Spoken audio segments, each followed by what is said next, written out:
The day my daughter handed my patience back to me like it was an insult, that's the day everything changed. I've been a quiet man my whole life. Not shy. Not weak. Quiet. There's a difference. Though most people don't figure that out until it's too late. My name is Arthur Kessler. I'm 64 years old. I live alone in a clean, modest house on Millbrook Ridge Court in Waxhaw, North Carolina.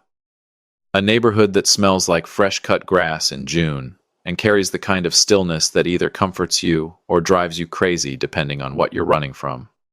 I'm not running from anything anymore. Hadn't been for years.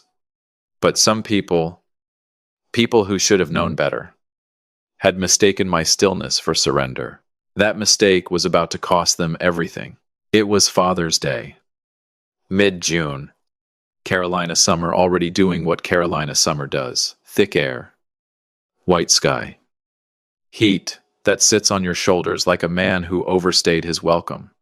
I pulled into the driveway of Renee and Colin's place on Larkspur Hollow Lane. One of those new construction colonials with the 3-car garage and landscaping that's just a little too perfect. The kind of house that says we've arrived to everyone driving past. I'd helped pay for that landscaping. Not that anyone mentioned it anymore. I grabbed the gift bag from the passenger seat, a fountain pen for Renee. The good kind. From that little stationery shop on Selwyn Avenue she used to love, and walked to the front door. Renee opened it before I could knock. Dad. She smiled. But it was the careful kind. The managed kind. The kind she'd been giving me for about 2 years now. Hey, sweetheart. I hugged her. She smelled like the expensive perfume Colin liked. Not the one she used to wear. Colin appeared behind her like he'd been staged there. Deep teal linen shirt. Sleeves rolled to the elbow. That smile that never quite reached his eyes. Arthur. He extended his hand. Firm grip. Always too firm. Like he was reminding me of something. Colin. I shook it. Same as always. Dinner was set in their formal dining room, the one they use maybe 4 times a year. Crown molding. Pendant lights. The whole performance. Renee had made my favorite. I noticed that. I noticed everything. We were about 20 minutes in before Colin started. He had a way of doing it.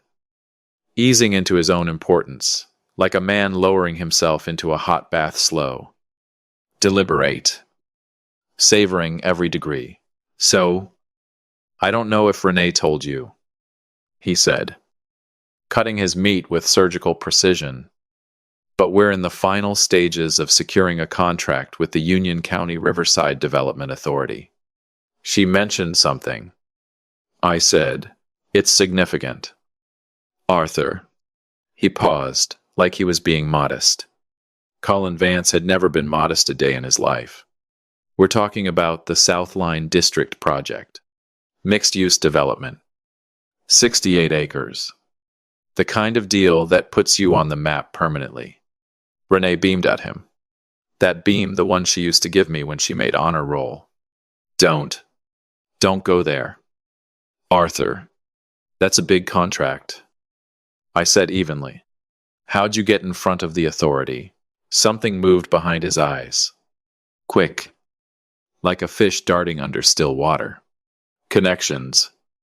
He said smoothly. You spend enough years building relationships in this industry. Doors open.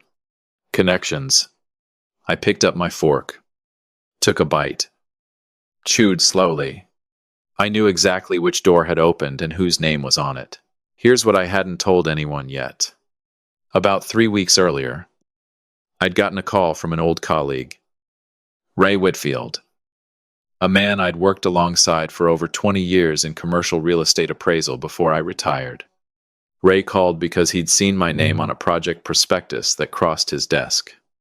My name, listed as a professional reference and strategic advisor for a company called Vance Legacy Development LLC. I had never agreed to that. Never even been asked. Ray. Being Ray. Assumed I'd simply forgotten to mention it. He called to congratulate me. I thanked him, hung up, and then sat at my kitchen table on Millbrook Ridge Court for about 15 minutes doing nothing but breathing. He used my name without asking. Without a single conversation. I had spent 31 years building a professional reputation across the North Carolina commercial real estate world. My word meant something to people on the Riverside Development Authority. It meant something to men like Ray Whitfield. That reputation wasn't luck. It was decades of showing up, telling the truth, and never cutting corners. And Colin had folded it up like a napkin and stuffed it in his pocket. I didn't call him. Didn't call Renee. I made a decision quietly. The way I make all my important decisions. And I waited for Father's Day. I reached down beside my chair and pulled a folded document from my jacket pocket. Colin, I said, keeping my voice level. I need to talk to you about something. He looked at the papers. His jaw tightened, just slightly. Renee glanced between us. What is that? It's a copy of the Vance Legacy Development Prospectus submitted to the Riverside Development Authority. I unfolded it slowly, smoothed it on the table, specifically to the section listing professional references and strategic advisors. I turned it so Colin could read it. My name is on page 6. Paragraph 3. Silence. The kind of silence that has weight. Dad. What? I never authorized this. I said. Still calm. Still, even. Colin never asked me. Never mentioned the project. I found out because Ray Whitfield called to congratulate me on something I had no idea I was part of. Colin set down his fork. Arthur. Look. It's more complicated than, I'm not finished. First time I'd ever said that at this table. I want my name removed from every document. Every filing. Every version of that prospectus submitted to the authority. Today, Monday, at the latest. Colin leaned back, did a slow exhale through his nose. That thing he did when he was recalibrating. Buying time. Then he looked at Renee. And that's when it shifted. I watched it happen in real time. Watched him make the calculation. Watched him choose his weapon. Renee. He said, his voice going soft. Injured. Your father is trying to pull my name from the biggest opportunity of our lives. On Father's Day. He let that land. I don't know what I did to make him hate our success this much. That is not what's happening. I started. Colin worked for 2 years on this deal. Renee said, her voice rising. 2 years. Dad. And you're going to walk in here on Father's Day and blow it up. He used my name without permission. Renee. That's fraud. It's a reference. It is not a reference if I never gave it. She stood up. Oh. Here we go. Renee had her mother's eyes when she was angry wide. Certain. Terrifying in the way only someone who loves you can be terrifying. You want to do this? Fine. Then here's where we are. Dad. You apologize to Colin right now. You tell him you support this family. Or you are no longer welcome in this house. In this family, the room went completely still. I looked at my daughter, this woman I had driven to dance recitals and stayed up with through fevers and cried over at her college graduation, and I saw something I hadn't let myself see before. She didn't need protecting from Colin. She was standing right next to him. Colin's smirk was small. Controlled. The smirk of a man who has just watched someone fold 100 times and expects fold number 101. I stood up slowly. Looked Renee in the eye. 5 words. Quiet. Clear. Final. Watch how fast you fall. I picked up my jacket. Walked to the front door. Didn't look back. They thought my silence was shame. They thought I was going home to grieve. They had no idea I was going home to make one phone call. I got home at 7:18 p.m. I know the exact time because I looked at the clock above my kitchen sink the moment I walked in. The way you do when something significant has just ended and your brain wants to timestamp it. The evening light was coming through the window at that low golden angle that makes everything in a kitchen look peaceful. Whether it is or not. It was not. I set my keys on the counter. Sat down at the kitchen table. Didn't turn on the television. Didn't call anyone. I just sat in the quiet of my house on Millbrook Ridge Court and let the last 2 hours settle over me like dust after a collapse. 64 years old. I had raised that girl, driven her to school in the dark on winter mornings, sat outside emergency rooms, missed sleep, missed meals, swallowed my pride more times than I could count, because the alternative, losing her the way I almost lost her after the divorce, was something I couldn't stomach. And she stood across a dinner table and told me I was no longer welcome in her family, with her husband smirking behind her like he'd just won a hand of cards.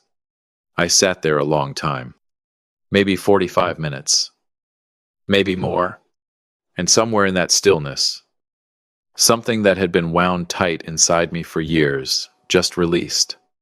Not snapped, not exploded, released.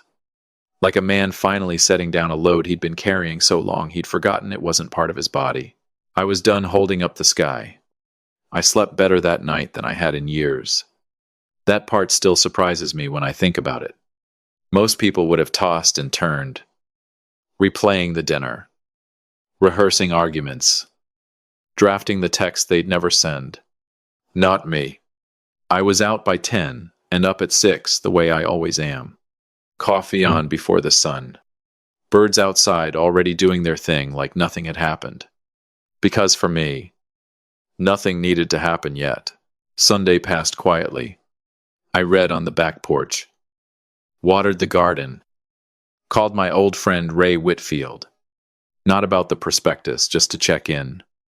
Just to confirm something about his schedule for Monday. Ray asked if everything was all right. Everything's fine. I told him. Better than fine. Actually, he laughed. Arthur Kessler. You sound like a man who just made a decision.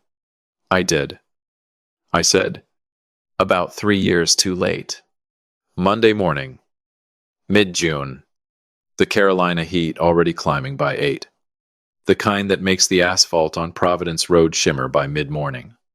I dressed the way I used to dress when I was still working pressed shirt. Good trousers. Leather shoes. Not because I was going anywhere, but because some phone calls deserved to be made standing up straight. I had one call to make. Just one. His name was Harold Spear. 70 years old. Chairman of the Union County Riverside Development Authority. And a man I had known since 1994, when we'd both served on a commercial zoning advisory panel for the county. We'd had lunch maybe twice a year for the better part of 3 decades. He'd attended my retirement dinner, visited when my mother passed. Harold Spear was the kind of man who had spent 5 decades in Carolina development circles and had never once had his integrity questioned. Which meant he valued integrity the way some men value money, personally and without apology. I dialed his direct line at 9:20. He picked up on the second ring. Arthur. Warm. Genuine. Don't tell me you're finally coming out of retirement. Not quite. I said. Harold. I need about 10 minutes. And I need you to hear me clearly. Because what I'm about to tell you is something I should have said the moment I found out. A pause. When Harold spoke again, the warmth was still there. But underneath it was something else. A tension. The focused, serious kind. Go ahead. I told him everything. Calmly. Sequentially. No editorializing. No emotion. No drama. I told him my name appeared on the Vance Legacy Development Prospectus as a professional reference and strategic advisor. I told him I had never been approached, never consulted, never asked for permission. I told him I had zero professional association with Colin Vance, zero knowledge of his business practices, and that my name had been used without my consent to gain access to a multi-million-dollar public development contract. Then I said the part that mattered most. Harold, I've known you 30 years. My name means something or it doesn't, and I will not let it be borrowed by someone I cannot vouch for. To open doors, I never agreed to open. Silence on the line. Not the uncomfortable kind, the processing kind. Arthur, Harold finally said, and his voice had gone very quiet, very measured. The voice of a man who has just understood the full dimension of something. Are you prepared to put that in writing? I'll have a signed statement to your office by noon. All right. Another pause. I'm sorry this happened to you. I'm not angry. Harold, I just need my name back. We said goodbye. I hung up. Stood in my kitchen for a moment. That was it. 10 minutes. 31 years of reputation. And it only took 10 minutes to tell the truth. I typed the signed statement myself. Printed it. Drove it to the authorities' administrative office on Tryon Street before 11. The receptionist, a young woman who clearly recognized my name from the document she'd received, looked up at me with an expression I couldn't quite read. Mr. Kessler, she said. We'll make sure this goes directly to Mr. Spear. Thank you, I said, and walked out. I want to tell you I spent the rest of Monday feeling triumphant. That I went home and poured something strong and sat on the porch watching the sunset like a man who'd just won something. But that's not what happened. I went home and felt the grief of it. Because here's the thing nobody tells you about finally stopping. About pulling your hand off the weight you've been holding up for years. The weight doesn't just disappear. It falls. And things underneath it get crushed. And one of those things was the image I'd carried for 22 years of my daughter and me being okay. Of us making it through the divorce. Through her teenage years. Through everything. And coming out the other side with something real between us. I sat at the kitchen table and thought about the 7-year-old girl who used to fall asleep in the car on the way back from my place. And how I'd carry her inside so she wouldn't wake up. She was so small. I gave myself Monday evening to feel all of it. No shortcuts. Tuesday. I got up and moved on. What happened next? I didn't engineer. I want to be clear about that. I made one phone call. One statement. I didn't contact Colin's competitors. Didn't call his associates or clients. Didn't post anything or tell anyone who didn't directly need to know. I just told the truth to one man who had the authority to act on it. And the dominoes fell on their own. By Tuesday afternoon, I learned through Ray, who had his own sources inside the development community, that the Riverside Development Authority had suspended the Southline District contract review, pending a full audit of the Vance Legacy Development Prospectus. Legal had been looped in. The authority's ethics protocol had been triggered automatically the moment fraudulent references were identified in a public contract submission. They didn't just pull the deal. They flagged the file, which meant Colin Vance's name was now attached to a documented case of fraudulent professional misrepresentation on a public development project in Union County, North Carolina, and in the commercial real estate development world. Particularly in a market like the Charlotte Metro, where everybody knows everybody, and reputation is the actual currency. That flag didn't stay quiet. It traveled fast, the way bad news always does in small professional circles. By Tuesday evening, 2 other firms Colin had been in preliminary conversations with had gone silent. No calls returned. No emails answered. The professional equivalent of a door being shut very politely in your face. Ray called me Tuesday night. Arthur, I don't know exactly what you said to Harold, but I just told him the truth. I said. Ray exhaled slowly. Well, the truth apparently had somewhere to be. Wednesday morning. My phone started ringing. The first call came at 7:40 a.m. Colin. I looked at the screen. Let it ring. Let it go to voicemail. Not yet. He called again at 8:05. Then act dry thumph. Then sent a text that read, Arthur, we need to talk. This has gotten way out of hand. And I think there's been a misunderstanding. Please call me back. Misunderstanding. Interesting word for a man who typed my name into a legal document without my knowledge. I didn't respond. At Noah Chinchisperzeka. Renee called.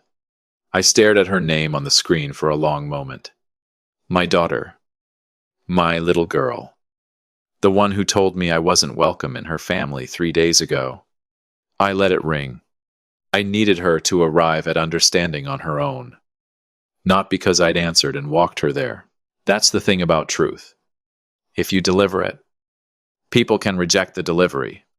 But if they find it themselves, if they stumble into it in their own living room at 9 in the morning while their husband is making his 14th panicked phone call and the walls are coming down around them, it sticks differently. It sticks to the bone. What I found out later from Renee herself, in a conversation I'll carry with me for the rest of my life, was what happened inside that house on Larkspur Hollow Lane on Wednesday morning. Colin had come home Tuesday night already cracking.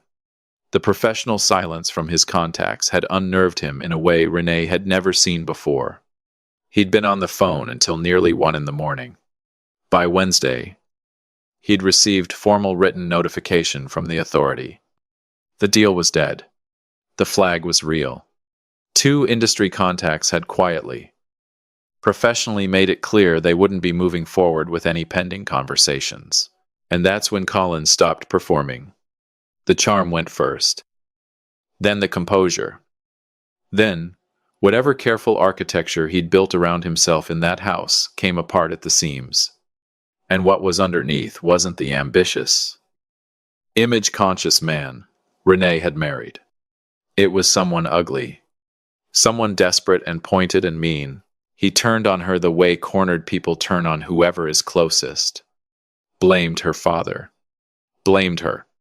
Said things I won't repeat. Because they're not mine to repeat. That made it clear. In the starkest possible terms. Exactly what Renee had been to Colin Vance. A door. That's all. A door with my name on it. And when the door stopped being useful, he didn't even try to hide it. By Wednesday afternoon, Renee was sitting alone in the house on Larkspur Hollow Lane, her husband having driven off somewhere in a fury, her phone in her hand, looking at my number, 3 days after Father's Day. Exactly like I said. She thought my silence was punishment. It wasn't. It was the first time in 22 years I'd let her face something without me standing between her and the fall. And I'd be lying if I said it didn't cost me. There is a specific kind of knock on your door that you feel before you hear it.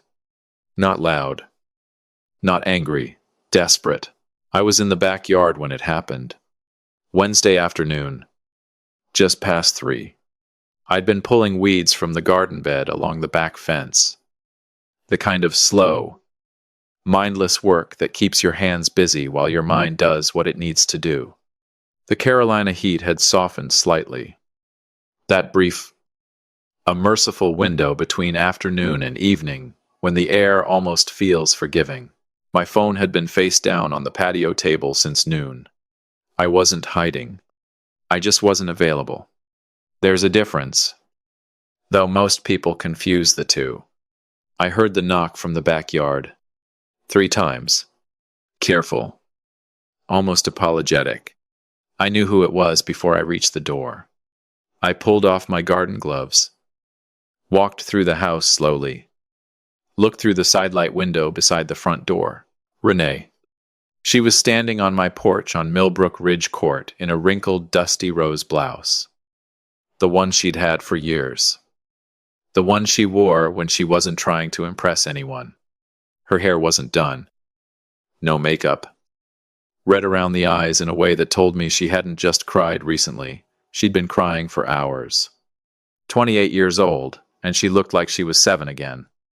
Standing outside my apartment door the first weekend after the divorce. Backpack on. Stuffed rabbit under her arm. Trying to be brave, I opened the door. She looked at me. Her chin trembled once. Then she locked it down. Dad. Her voice was barely holding together. Can I come in? I stepped aside. She sat at my kitchen table. The same table where I'd made the decision. Where I'd sat in the stillness of Sunday evening and felt everything rearrange inside me. I put the kettle on without asking. Renee always drank tea when something was wrong. Had since she was 12. She didn't speak right away. Just sat there with her hands folded on the table, staring at them like they belonged to someone else. I set the mug in front of her, sat down across from her, and waited. He's not, she started. Stopped. Colin is not who I thought he was. She pressed her lips together. I don't know how to say this. Take your time. He screamed at me. Dad. Her eyes came up. Raw. Unguarded. Not raised his voice. Screamed. Like I was nothing. Like I was the reason everything fell apart. She laughed. But it had no humor in it. Like I was supposed to apologize because his fraud got discovered. I kept my face steady. Don't rush this. Let her land. He said the only reason he ever needed me involved was because of your name. Your connections. That without your reputation attached to his pitch. The authority would have never taken the meeting. She looked at me. He said it like it was my fault. For not delivering you properly. The kitchen was very quiet. Delivered me. Like I was a package. Like 31 years of professional integrity was a tool someone could borrow without asking and return slightly damaged. Renee. You tried to tell me. At dinner. Her voice cracked on the last word. You weren't attacking him. You were just telling the truth. And I. She stopped. Pressed her fingers to her mouth for a moment. I gave you an ultimatum. Dad.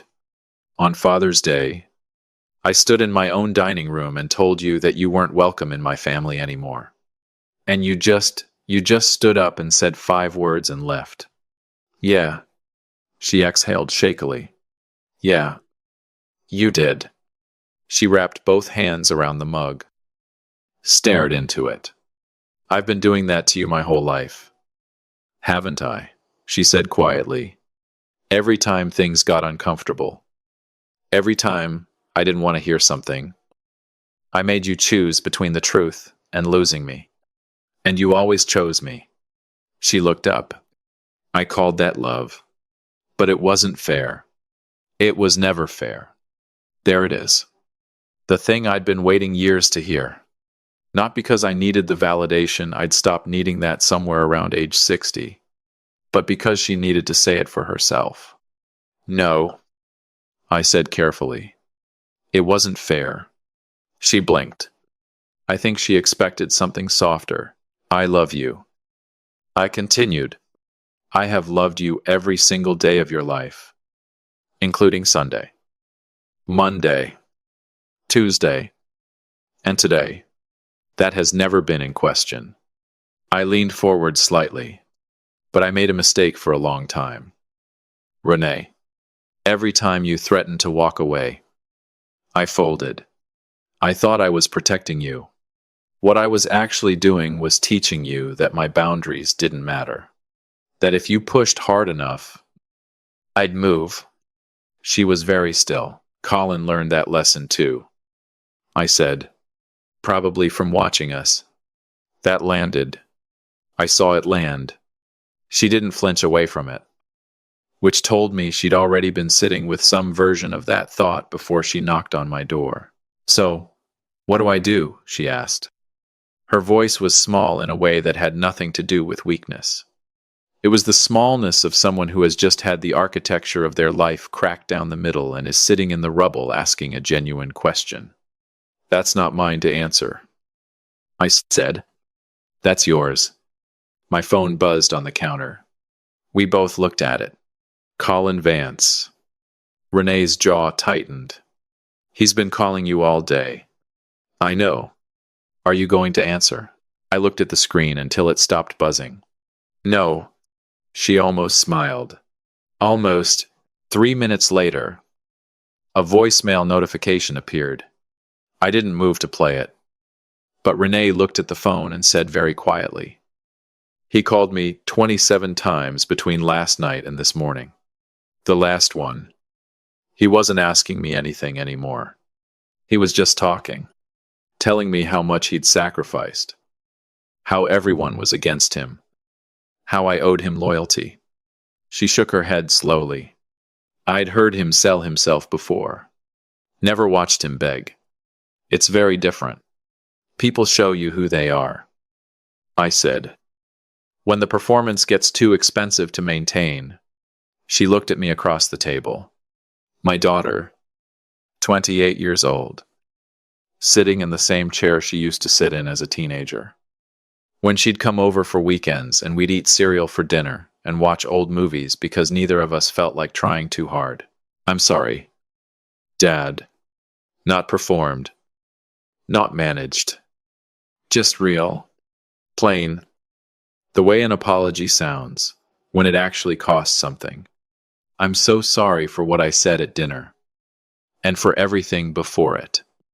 I reached across the table and put my hand over hers. "I know." We stayed like that for a moment.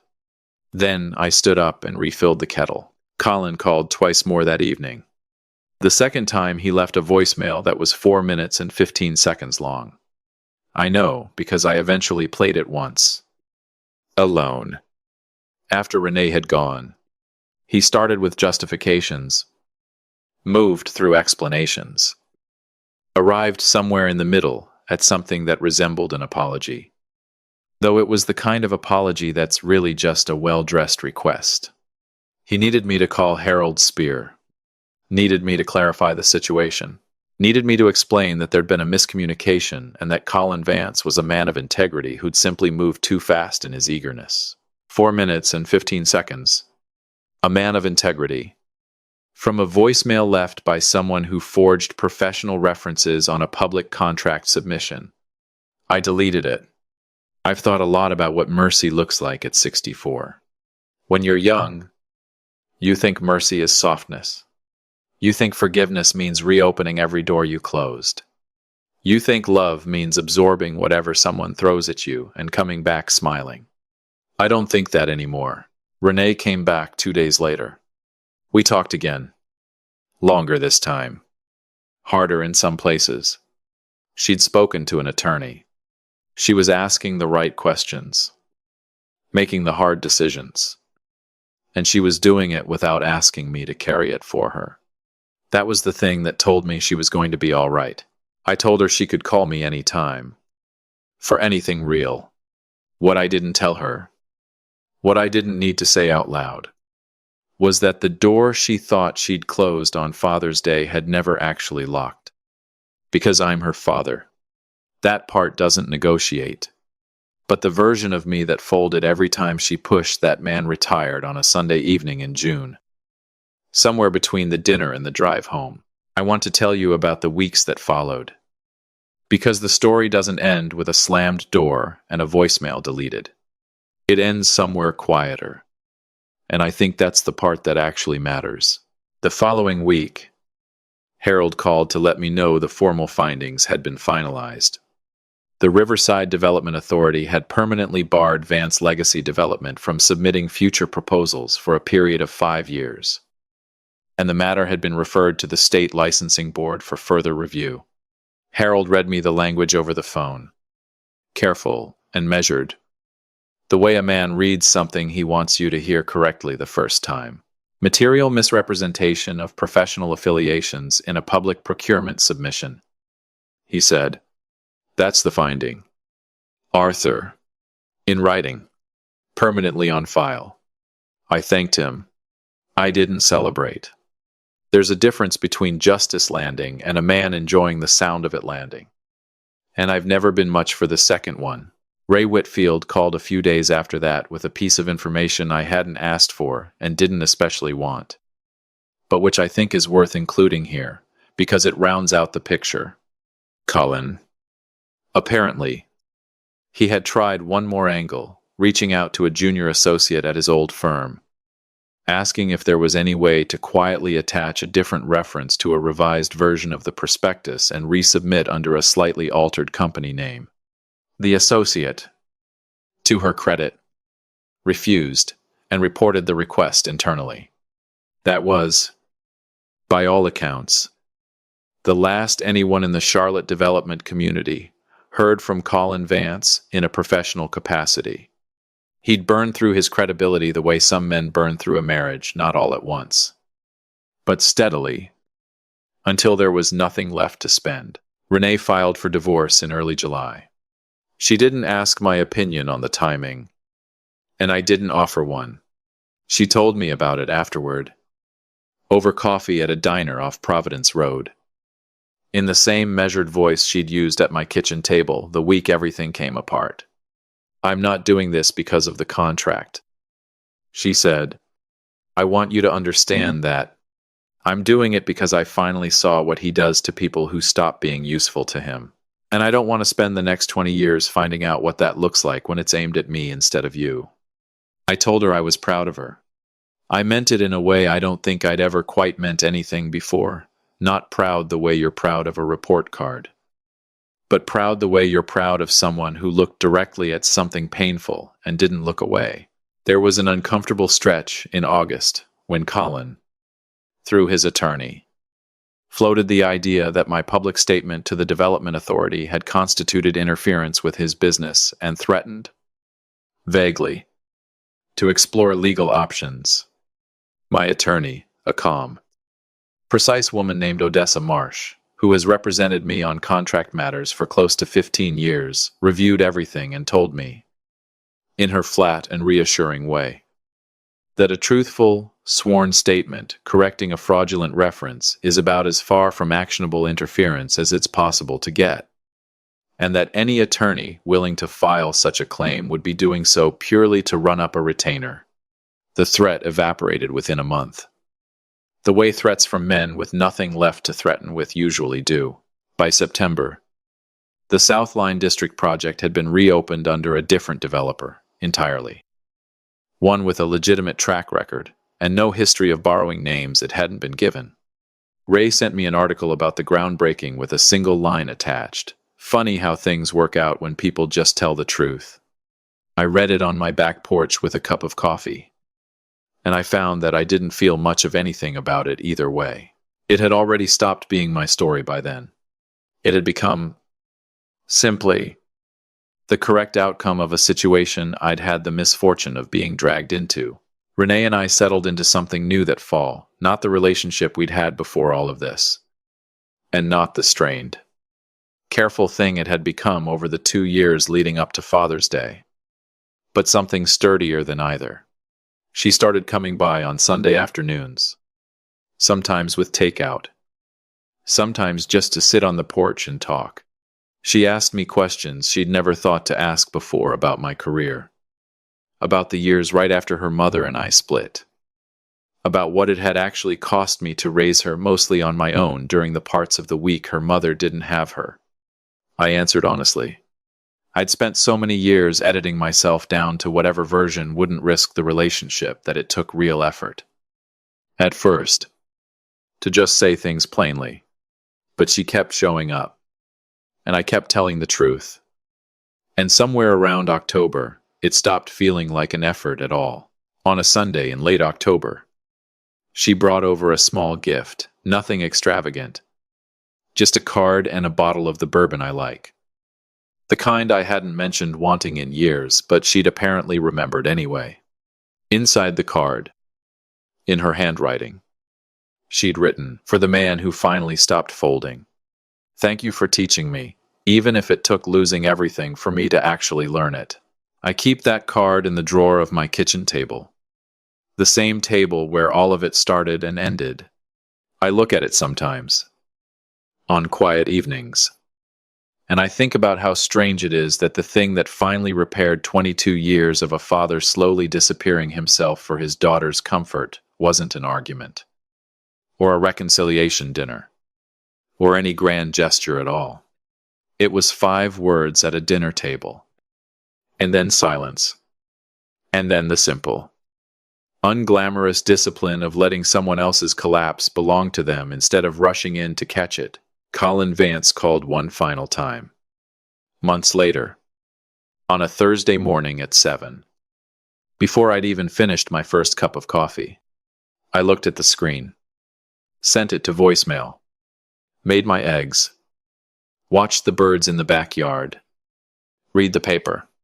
Some men beg loudly, I thought, because they spent their whole lives mistaking silence for weakness. They never understand, right up until the end, that the quiet ones are the ones who knew exactly what they were holding the entire time.